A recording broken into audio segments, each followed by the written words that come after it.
तर मग B V आणि बी एच हे दोन्ही कॉम्पोनंट आपले सेम आहे असं ते म्हणता येते. त्या ठिकाणी फायची व्हॅल्यू काय असेल, मग B V upon B H मी लिहिला B by B tan of phi. Okay, B B दोनों कैंसिल हुआ तो ये आया 1. So tan of phi is equals to 1 and phi is equals to tan inverse of 1. आणि टॅनची व्हॅल्यू 1 किती degree अँगलला असते रे, कोणी सांगेल का मला? 45. Yes, it is possible at 45 degree किंवा पाय बाय 4. कशाच्या टर्म्समध्ये लिहायचं? रेडियनच्या टर्म्समध्ये. ओके, सो अशा प्रकारचे प्रश्न ते विचारतात की बाबा हॉरिझॉन्टल कॉम्पोनंट. आता मग अशी हॉरिझॉन्टल कॉम्पोनंट विचारला तसाच एखादा प्रश्न विचारतील की अशी प्लेस सांगा की ज्या ठिकाणी व्हर्टिकल कॉम्पोनंट 0 असतो. ठीक आहे, next the place the angle of dip, ज्या ठिकाणी find angle of dip, find phi is equals to what, where vertical component BV is equals to 0. तो अपन को डेफिनेशन तो पता है कि आज BV इज इक्वल्स टू अपन लिहिलं होतं B net multiplied by sine of phi. तो फॉर्म्युला तर पाठच पाहिजे. B H is equals to B net times cos of phi, B V is equals to B net times sine of phi. So मैं B we का component अगर 0 लेता हूँ, 0 multiplied by B net into sine phi, तो ये B net इसको divide किया, sine phi is equals to 0 upon B net आया और 0 अपॉन एनीथिंग इज 0 बराबर, and sine phi. So phi is equals to sine inverse, sine उधर चला गया तो उस तरफ चला जाता है, तो sine inverse of 0 and which is possible at 0, है ना. फाई का वैल्यू भी 0 डिग्री ही होना मागता. So 0 degree is possible at कुठं पॉसिबल आहे ते, व्हर्टिकल कॉम्पोनंटची व्हॅल्यू जर 0 असेल तर ते पॉसिबल कुठे आहे सांगा? इक्वेटरला असेल की पोलला असेल? It is possible at equator. ठीक आहे, इक्वेटर. ओके, सो अशा प्रकारचे क्वेश्चन्स ते आपल्याला विचारतात आणि न्यूमेरिकल म्हणजे MCQमध्ये अशा प्रकारचे प्रश्न विचारतात आणि मग आपण त्या पद्धतीने त्या न्यूमेरिकलला सॉल्व करण्याचा प्रयत्न करायचा. सो मी नोट्समध्ये तसं लिहिलंच आहे आता अर्थ मॅग्नेटिक फील्डशी रिलेटेड की तुम्हाला कसं तुम्ही त्या न्यूमेरिकलला टॅकल करू शकता किंवा क्वेश्चनला टॅकल करू शकता. बेस्ट वे कुठलंही न्यूमेरिकल टॅकल करण्यासाठी त्याला काहीतरी सायंटिफिक रिझन असतं. ते सायंटिफिक रिझन सॉल्व करण्याचा प्रयत्न करायचा आणि ते जर झालं तर मग इझिली ते न्यूमेरिकल सुटू शकतं. बरं, आता आणखी एक क्वेश्चन आहे, मॅग्नेटिक डायपोल मोमेंट जी असते. आता आपण कंटिन्युअसली ते बघितलं होतं की मॅग्नेटिक डायपोल मोमेंटची जे डायमेन्शन्स आहे ते काय असतात. Magnetic dipole moment has the dimensions of magnetic dipole मोमेंटचे डायमेन्शन्स काय असतात बाबा. तर मी तुम्हाला बच्चा पार्टी हे शिकवलेलं आहे की M bar is equals to आपण असं लिहायचं QM इंटू 2L बार. जर फॉर्म्युला आठवत असेल तर QM was pole strength and ये जो 2L था ये लिखा गया था डायपोल लेंथ. ठीक आहे, सो असे आपण दोन टर्म्स घेतल्या होत्या मॅग्नेटिक डायपोल मोमेंटच्या which has the dimensions of. मग आता मी तुम्हाला त्यावेळेस शिकवलं होतं. आता जर लक्षात असेल तर ठीक, ॲम्पियर मीटर मल्टीप्लाइड बाय लेंथला मीटर, मग युनिट बनला ॲम्पियर मीटर स्क्वेअर. ठीक आहे, सो हे असं सोपं आहे. पण एक दुसरा एक फॉर्म्युला शिकवला होता जर तुम्हाला आठवत असेल तर, की बाबा एखादी कॉईल आहे सर्क्युलर सपोज, त्या सर्क्युलर कॉईलमधनं जर आय करंट फ्लो होत असेल आणि त्या आय करंटमुळे तिथं त्याची रेडियस, एकच मिनिट हां सर, गुड इव्हनिंग. उद्या आहे ना सर कार्यक्रम? सर आता घरी जाऊन परत येणं नाही व्हायचं, मी नगरला इथं आल्यावर. दुपारी आहे ना कार्यक्रम? हो हो हो, काय आलं आहे मला आहे ना, आम्हाला परवा जायचं आहे ना एक ठिकाणी बालाजीला, तर त्याच्यामुळे मग हां हां, मग मीच येईल फक्त. हां okay sir, okay okay, thank you.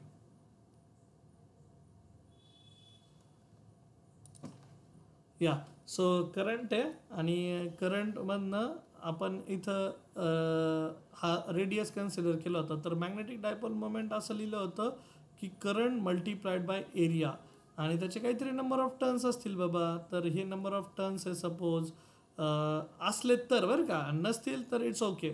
Number of turns असतील तर येन, पण नंबर ऑफ टर्न्स त्याच्या युनिटवर काही इम्पॅक्ट नाही करत. सो जर तुम्ही आता याचं पण युनिट पाहता मॅग्नेटिक डायपोल मोमेंटचं, तर करंट मल्टिप्लाइड बाय एरिया, परत हा ॲम्पियर आणि एरियाचं मीटर स्क्वेअर असंच येईल.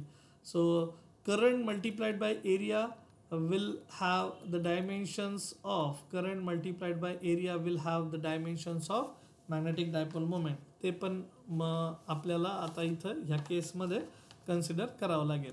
ठीक आहे. सो इथपर्यंत ठीक. मग तर त्यांनी विचारलं होतं magnetic dipole moment has the dimensions of the current multiplied by area, ते पण तुम्ही कन्सिडर करू शकता. ठीक आहे. आणि मग काय करायचं आता, ह्या चॅप्टरचे काही पॉईंट्स आहेत, ते चॅप्टरचे पॉईंट्स तुम्हाला रिवाईज करावं लागतील. त्या पॉईंटला रिवाईज झाल्यानंतर तुम्हाला त्याचे फॉर्म्युले जे आहेत ते कळतील. आता जे जास्त वापरले जाणार नाहीत असे फॉर्म्युले मी तुम्हाला इथं मेन्शन करवतो. तर आता सपोज आणखी एक क्वेश्चन आहे. त्या क्वेश्चनमध्ये म्हटलं आहे की 2 आयसोलेटेड पॉईंट्स आहेत, 2 आयसोलेटेड पॉईंट पोल्स. ठीक आहे. 2 आयसोलेटेड पॉईंट पोल्स आहेत. पहिल्याची पोल स्ट्रेंथ दिली आहे त्यांनी QM1, ती दिली आहे 30 अँपियर मीटर आणि दुसऱ्याची दिली आहे 60 ampere metre. QM2 is 60 ampere metre आणि दोघांमध्ये जे डिस्टन्स आहे सेपरेशनचं ते दिलं आहे 0.3 metre. Then the force of repulsion between them is, force of repulsion क्या होगा दोनों के बीच, ऐसा पूछा है. सो मग सोल्युशन काढताना बच्चा पार्टी लक्षात घ्या. आता तुम्हाला जर आठवत असेल कुलम्स लॉ इन मॅग्नेटिझम, तर मी हा शिकवला होता. तर we have force is equals to, we use to write म्यू0 अपॉन 4π दोन्ही पोस्ट ट्रेनची मल्टिप्लिकेशन आणि दोन्ही पोस्ट ट्रेनमधल्या डिस्टन्सचा square. So this is Coulomb's law. ठीक आहे. Coulomb's law in magnetism. तो मैग्नेटिज्म सीख रहे हैं अपन. तो कुलम्स लॉ इन मैग्नेटिज्म अपन को ये बताता है. तो म्यू0 ची व्हॅल्यू माहिती आहे आता सर्वांना किती असते. तर ती 4π × 10⁻⁻7 लिहायची अपॉन 4π, जसे तसा हा 4π कॅन्सल होईल. QM1 ची व्हॅल्यू 30 दिली आहे, QM2 ची व्हॅल्यू 60 दिली आहे आणि डिस्टन्सचा स्क्वेअर, तर डिस्टन्सचा स्क्वेअर इज लाईक 3 × 10⁻⁻1 त्याचा स्क्वेअर. ठीक आहे. मग एवढं कॅल्क्युलेशन करून घ्यावं, अशा मताचा मी आहे.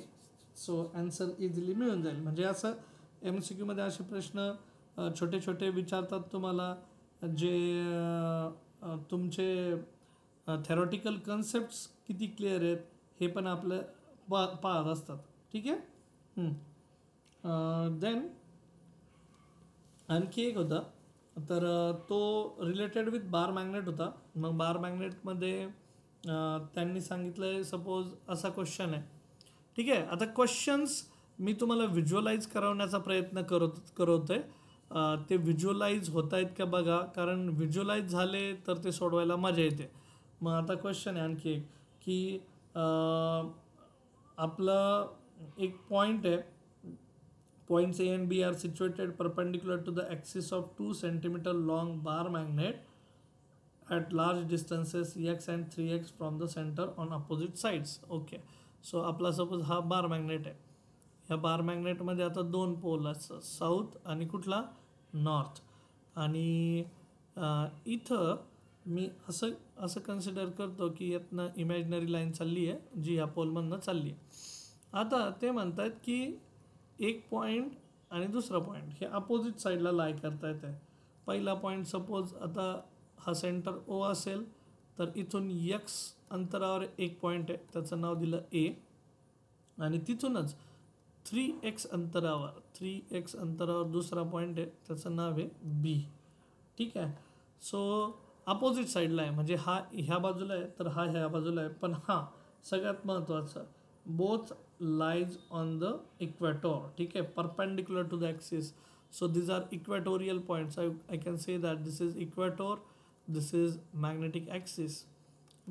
Axial line कुणाला म्हणतो? An imaginary line passing through the two poles of an magnet. Equatorial line कुणाला म्हणतो? An imaginary line passing through the center of the bar magnet and perpendicular to its length. त्याला म्हणतो आपण equatorial line. तर मग आता इथं सांगण्याचा उद्देश काय, तर हा ए पॉईंट एक्स अंतरावर आहे, बी पॉईंट त्याचा 3x अंतरावर आहे. तर ते म्हणतात की मग ratio of magnetic fields at A and B will be approximately equal to ratio of magnetic field at point A upon magnetic field at point B. आता इक्वेटोरवर जर म्हटलं तर magnetic field on the equatorial point आपण देतो formula μ0/4π m/r³. आता बच्चा party देखने वाली बात आहे की दोन्ही पॉईंट इक्वेटरवर आहेत का, तर हो. दोन्ही पॉईंट एकाच मॅग्नेटपासनं आपण घेतोय का ॲट पॉईंट ए आणि बी. यस, ए पॉईंट हा अलॉंग पॉझिटिव्ह वाय ॲक्सिस घेतला, बी पॉईंट हा अलॉंग निगेटिव्ह वाय ॲक्सिस घेतला, पण these 2 points are at some distances x and 3x respectively from the same magnet होगा तो उसका m सेम होगा. ठीक है, लेकिन सिर्फ डिस्टेंस को प्रोपोर्शनल है. तो डिस्टेंस और इसका इक्वेशन कैसा है, तो 1/³ ऑफ द डिस्टेंस. मग आपण magnetic field at point A upon magnetic field at point B is equals to distance B upon distance A ब्रॅकेटचा क्यूब घेतला मी. ठीक आहे, हे बघा इंडिव्हिज्युअल क्यूब घेतलं काय किंवा ब्रॅकेटचा क्यूब घेतलं काय, you can go with that method. Individual cube घ्या किंवा ब्रॅकेटचा क्यूब घ्या असंही घेऊ शकता. So this is distance of B, R B is equals to 3x and distance of A is R A is equals to x. ठीक आहे, so मग आर बीची व्हॅल्यू तिथे पुट करूयात, आर एची value so which is 3x upon x ब्रॅकेटचा cube, x मी cancel केला, 3चा क्यूब बनला माझ्यासाठी 27 आणि magnetic field at A upon magnetic field at B तो रेशो आला 27:1. सो कंडिशन समजली का न्यूमेरिकलची, की काय देण्याचा त्यांचा प्रयत्न होता, मला सांगा. चला पटकन कंडिशन समजली.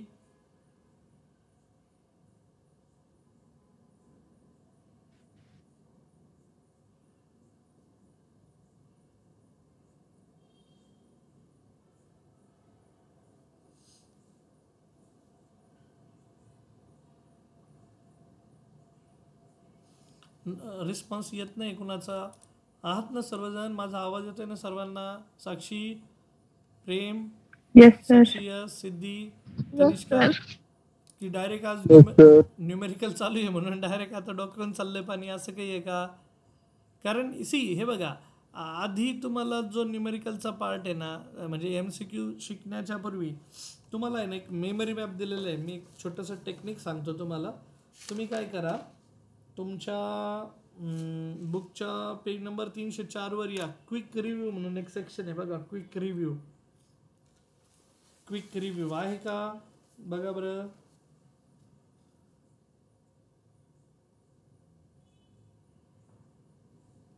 नसेल तर मी ग्रुपवर पाठवतो. क्विक रिव्ह्यू पुढे मागे असेल बघा. तुम्ही पुस्तक ओपन केलं आहे ना, पण ते महत्त्वाचं आहे. कारण सगळे कन्सेप्ट जे आहेत ते त्याच्यातनं चालू आहे. कारण आधी तो जर बेस बनला की मग पुढचा बेस बनायला वेळ लागत नाही किंवा त्याचे ॲप्लिकेशन शिकायला वेळ लागत नाही.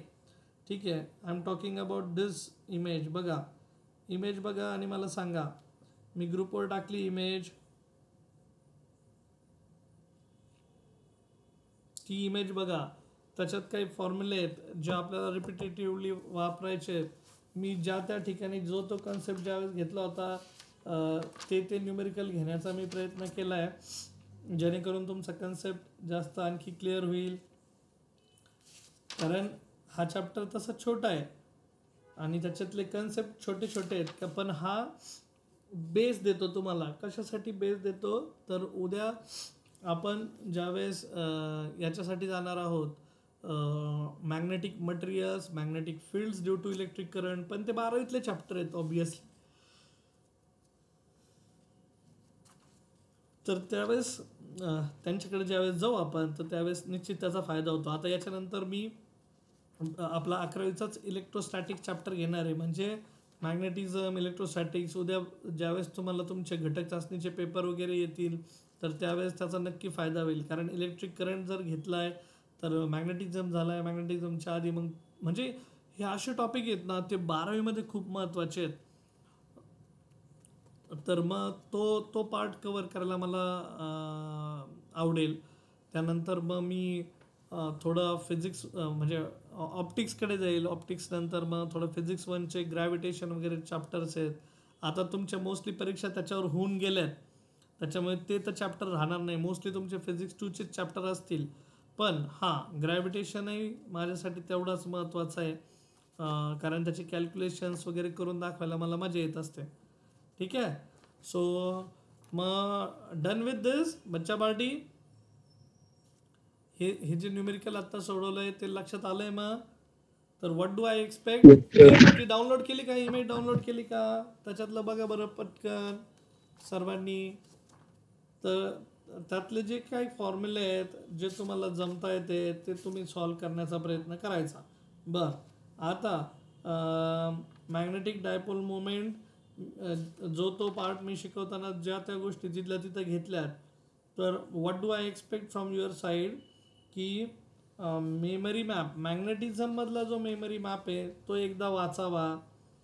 मॅग्नेटिक मोमेंटमधला मेमरी मॅप, पण कुठला, मॅग्नेटिझममधला कुठला, तर आता तुम्हाला जे मॉड्यूल दिलेले आहेत त्या मॉड्यूलमधला, तर मॉड्यूलमधला एकदा तुम्ही गो थ्रू करावं आणि मग त्याच्यावरचे मॉड्यूलमधले प्रश्न सोडवण्याचा प्रयत्न करावा.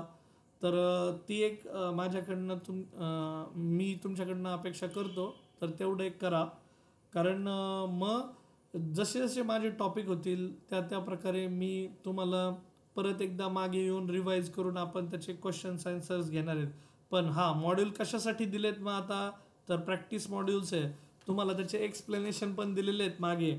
सो तुम्ही 1 बाय 1 म्हणजे मी न सांगता, माझी सांगण्याची वाट न पाहता तुम्ही 1 बाय 1 लगेच मॉड्यूल सोडवायला घ्यायचे, त्यातले क्वेश्चन सोडवायला घ्यायचे. आणि क्वेश्चन्स नाही जमले, काही टफ वाटले तर मला विचारायचं. हां, पण तुम्हाला मॉड्यूलमध्ये जे सिनॉप्सिस आहे ना आधी, ते सिनॉप्सिस वाचा आणि सिनॉप्सिसवरनं तुम्हाला लगेच त्याचे आन्सर्स मिळून जातील. सिनॉप्सिसमधून जर तुम्हाला आन्सर नाही मिळाले तर मग कुछ तो गडबड है, आणि त्या गडबडचं सोल्युशन्स मग मी तुम्हाला मदत करेल सांगायला. तर तुम्ही आहात का, तुमच्याकडे आत्ता मॉड्यूल आहे का, मॉड्यूल आहे का बघा बरं. चॅप्टर 12 मॅग्नेटिझम ओपन करा बरं सर्वांनी. हे काय आपण फक्त दिवाळी दसऱ्याच्या वेळेस पुजण्यासाठी नाही आणलेले, लक्षात घ्यायचं. साक्षीजी, प्रेम, साक्षी, यस, सिद्धी, तनिष्का, चला पटकन ओपन करा. मॅग्नेटिझम मॉड्यूलमधला, मॉड्यूल 3 मधला मॅग्नेटिझम. आणि मग त्याच्यामध्ये आता आपण 2 चॅप्टर कंप्लीट केलेत. Electric current through conductor, magnetism. Next chapter आपण इलेक्ट्रोस्टॅटिक स्टार्ट करणार आहे, त्यानंतर ऑप्टिक्स. सो म्हणजे हे जास्त वेटेजवाले जे चॅप्टर आहेत ते मी आधी कवर करणार आहे. सो मॅग्नेटिझममध्ये मग बच्चा पार्टी, मॅग्नेटिझममध्ये तुम्ही जर सिनॉप्सिसच्या पेजेसवर आला, बेसिक कन्सेप्ट म्हणतात, तर you just go through it. You will find सगळी थिअरी मी तुमच्या सेशन्समध्ये घेतली आहे. एखादं थिअरी आठवली नाही तर त्या थिअरीसाठी तुम्ही व्हिडिओ सेशन बघा. पण हे कामाला लागा. हे टेक्निक्स आहेत, हे छोटे छोट्या गोष्टी आहेत. आणि ही वेळ पुन्हा येणार नाही आता आपल्याला. ठीक आहे, मला मान्य आहे कॉलेजचाही काही तुम्हाला अभ्यास वगैरे असेल, पण तुम्हाला वेळ काढावं लागेल. एक्सक्युजेस देऊन चालणार नाही, कारण विनर नेवर गिव्ज एक्सक्युजेस. ही ऑलवेज शेड्यूल हिज टाईम, ही ऑलवेज मॅनेजेस हिज टाईम. आणि किती लोड असू द्यात कामांचा, पण तो त्याच्यातनं बरोबर वेळ काढून अभ्यास करतोच, त्याचं प्लॅनिंग करतो. तुम्ही जर 2-2, 4-4 तास फक्त जर मोबाईल पाण्यात घालवत असताल आणि म्हणत असताल वेळच मिळत नाही, तर नाही होणार ते वर्कआउट, समजून घ्या.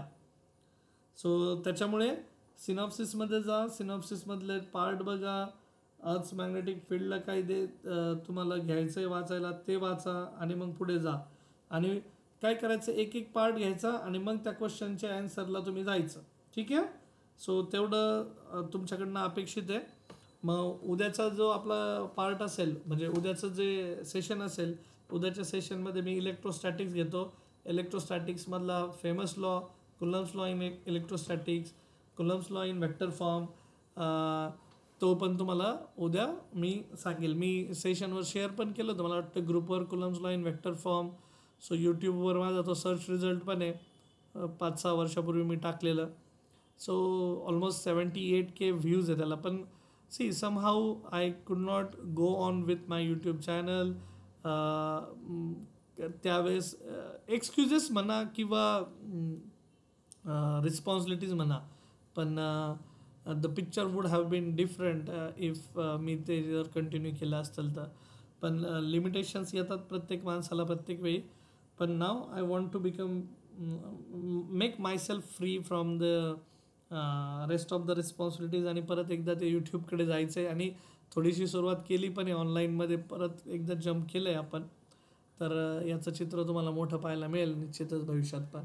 ओके, ठीक आहे. सो कमिंग बॅक, मग इलेक्ट्रोस्टॅटिक्स चॅप्टर मी उद्या सुरू करणार आहे. तो yes, I am excited. You guys should also be excited about the new chapter. मग उद्या आपण इलेक्ट्रोस्टॅटिक्सला सुरुवात करू. आजच्यासाठी थांबूयात मग. चलो.